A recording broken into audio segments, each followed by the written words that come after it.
নিঃস্ব অবস্থায় কি দোয়া করতে পারেন একজন মানুষ, এই দোয়াটা শিখে নেন, ইনশাআল্লাহ আপনার জীবনের সমস্ত সংকট কেটে যাবে। আমি নিজেও এই দোয়াটা বেশি বেশি করার চেষ্টা করি। দোয়াটা হচ্ছে, মুসা আলাইহিস সালাম একটা গাছের নিচে হেলান দিয়ে বসলেন, বসে দেখলেন দুজন মেয়ে দাঁড়িয়ে আছে দূরে, পানি নিতে পারছে না, লোকজন পানি নিয়ে যাচ্ছে, ওরা দাঁড়িয়ে আছে বেচারি।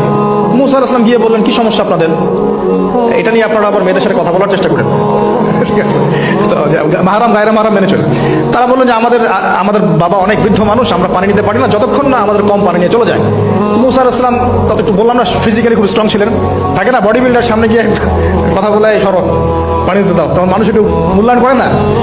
তো মুসা আলাইহিস সালাম এভাবে পানি নিয়ে দিলেন এবং বাছুরদেরকে পানি পান করালেন, করিয়ে গাছের নিচে এসে বসে আছেন।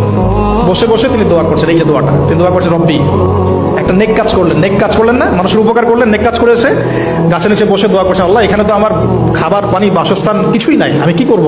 রব্বি ইন্নী লিমা আনজালতা ইলাইয়া মিন খায়রিন ফকির, রব্বি ইন্নী লিমা আনজালতা ইলাইয়া মিন খায়রিন ফকির। আবার বলেন, রব্বি ইন্নী লিমা আনজালতা ইলাইয়া মিন খায়রিন ফকির। অর্থ হচ্ছে, হে আল্লাহ, তুমি তোমার পক্ষ থেকে আমার উপরে যে নিয়ামতগুলো দিবে, আমি এর জন্য ফকির হয়ে বসে আছি। আল্লাহ অর্থ বুঝে পড়বেন ভাই, নামাজ রোজা হজ জাকাত